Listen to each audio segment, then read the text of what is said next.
Hello student. अपना एक video incomplete था, तो उसमें मैं बता रहा था कि आपको प्रिंसिपल दिया हुआ है 18,000। ये तो मान लीजिए रेट फ्रैक्शन में थी, तो कोई दिक्कत नहीं। फ्रैक्शन में होने पर डिनोमिनेटर को अपन 100 के पास ले गए और उसके अकॉर्डिंग अपन ने उस रेट को क्लियर कर लिया, ठीक है ना। अगर मान लीजिए टाइम हो फ्रैक्शन में और एनुअली बोल रहा हूँ, क्योंकि हाफ ईयरली बोलेगा तो टाइम को डबल करने से फ्रैक्शन ख़त्म हो जाएगा। परंतु हाफ ईयरली ना बोले और एनुअली हो और टाइम हो हमारा फ्रैक्शन में, और टाइम जो जाता है वो अपनी पावर्स पे जाता है, तो फ्रैक्शन में पावर को कैसे ओपन करेंगे। तो जैसे कि देखिए 18,000 तो आपका क्या था, प्रिंसिपल। 1 प्लस रेट क्या थी आपकी 10/100 की पावर क्या थी 2 होल 1/2, ठीक है ना। तो इसमें क्या करेंगे, जो 2 होल 1/2 है, तो इसको मतलब दो बार तो अपन कंप्लीटली खोलेंगे इसको, मतलब 18,000 मल्टीप्लाई 110/100। अब ये पूछो 110 कैसे हुआ, पहले तो 200 वो हुआ था 25, तो 225 तो इसलिए हुआ था कि ऊपर 20 नीचे क्या था 200, तो 200 बन जाए 200 प्लस 25 225 हुआ। अब इसमें नीचे क्या है 100, तो 100 बन जाए 100 और 10 कितना हुआ 110, तो 110 मल्टीप्लाई 110, तो दो बार तो इसको खोल देंगे 110 से, ठीक है ना।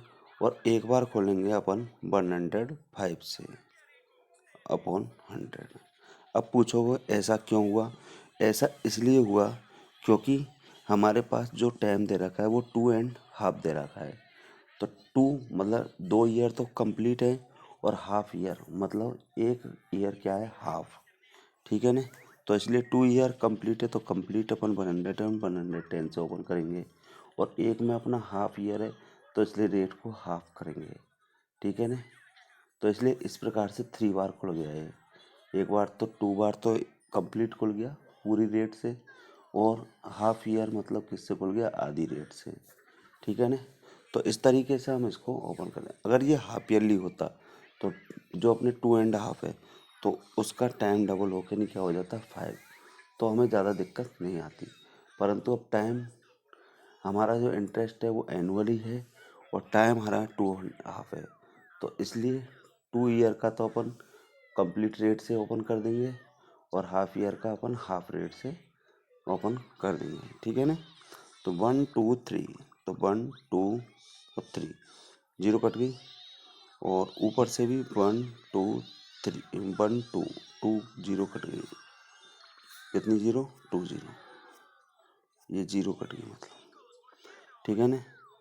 5 2 जा 10, और 5 से 250 105 को काटा 21 बार, 2 से 18 को काटा 9 बार, तो अपने पास रह गया 9 मल्टीप्लाई 11 मल्टीप्लाई 11 मल्टीप्लाई 21। इन सभी को मल्टीप्लाई कर देंगे। इन सभी को मल्टीप्लाई करने पर आएगा जो आएगा हमारा कंपाउंड अमाउंट। क्या आएगा, कंपाउंड अमाउंट, ठीक है ना। इंटरेस्ट और निकालना है, तो इंटरेस्ट निकालने का मतलब होता है कंपाउंड अमाउंट माइनस प्रिंसिपल। तो कंपाउंड अमाउंट में से प्रिंसिपल को माइनस कर देना, इंटरेस्ट निकल जाएगा। इनको मल्टीप्लाई करने पर तो कंपाउंड अमाउंट निकलेगा, क्योंकि हमने कंपाउंड अमाउंट का फॉर्मूला लगाया है, ठीक है ना। और कंपाउंड अमाउंट में से प्रिंसिपल को माइनस कर देंगे तो वो हमारा इंटरेस्ट निकल जाएगा। क्लियर।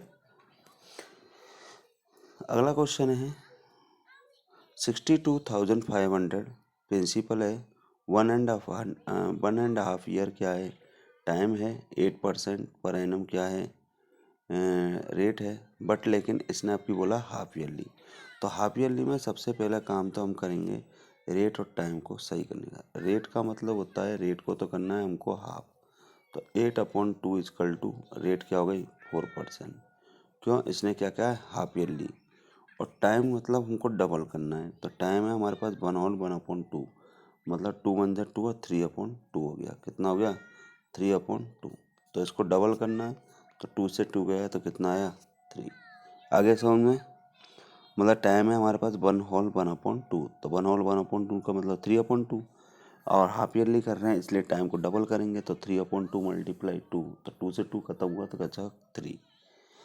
बस वही क्वेश्चन है। उसके बाद 62,500 मल्टीप्लाई रेट है 4, तो इसका मतलब ये हुआ 104/100। 3 बार खुल जाएगा ना, टाइम 3 है, तो 104/100 और 104/100। इस प्रकार से ये हो जाएगा। 00 से 00 वही ख़त्म। 25 से इसको 4 बार कटा, 25 से 25 बार, 25 से वही 100 4 बार कटा। अब देख लीजिए 4 से कोई कट रहा है क्या? 4 से 104 कट रहा है। 4 2 जा 8 और 4 6 जा 24। 4 से फिर 104 कट रहा है 26। तो आपके पास बचा 26 मल्टीप्लाई 104। तो इन सभी को मल्टीप्लाई कर लोगे तो कंपाउंड अमाउंट आ जाएगा। ठीक है ना? और कंपाउंड अमाउंट में से प्रिंसिपल सब्ट्रैक्ट कर देंगे तो क्या आ जाएगा हमारा? इंटरेस्ट। क्लियर? नेक्स्ट है आपका डी। 8,000 आपके पास क्या है? प्रिंसिपल।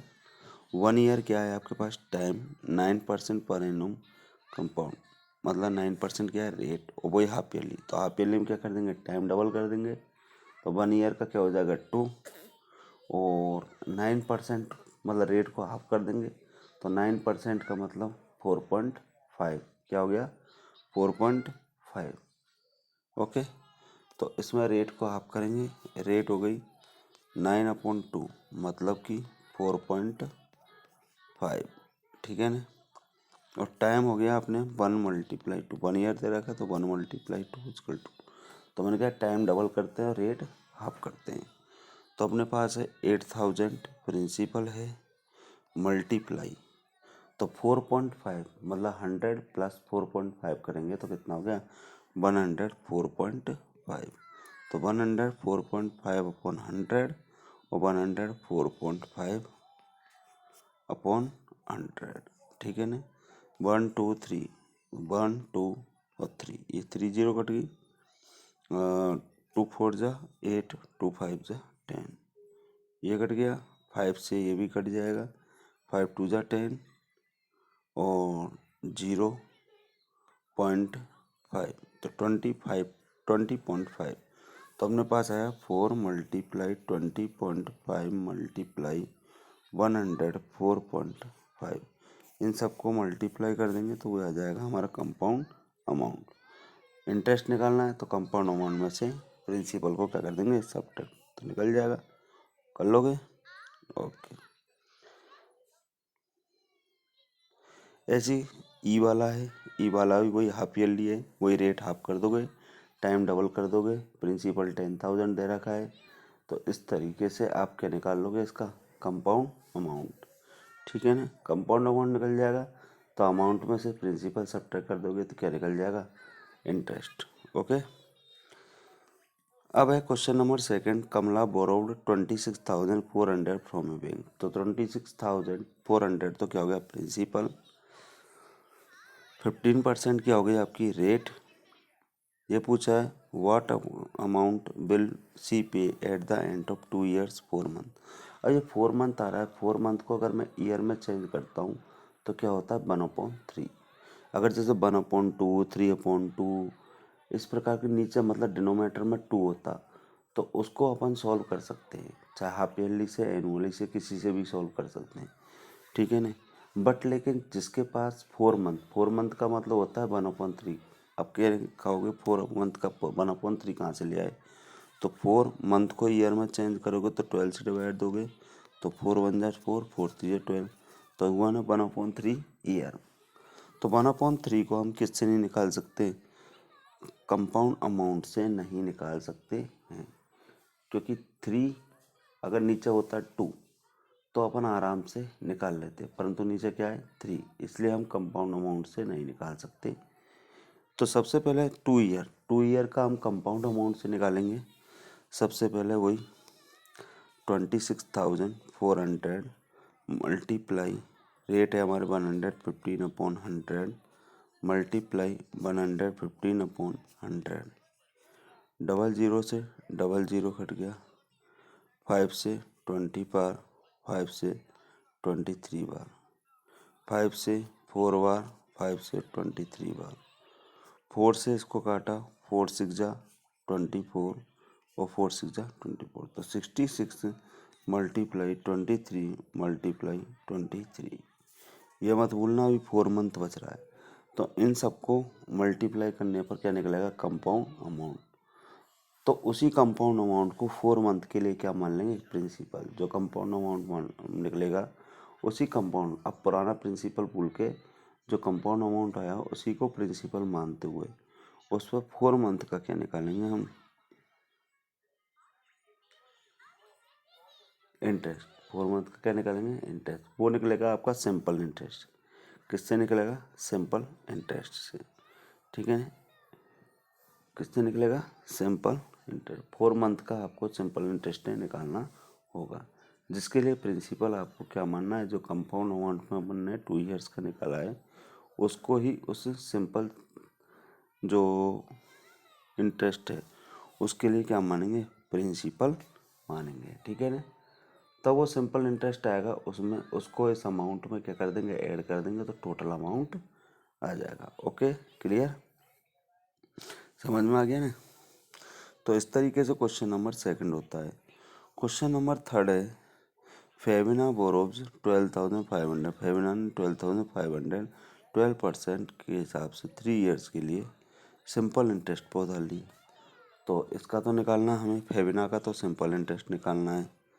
ठीक है ना? Radha borrows the same amount. Radha ने भी वही अमाउंट लिया 12,500 for the same time. Time वही है 3 ईयर्स। ठीक है ना?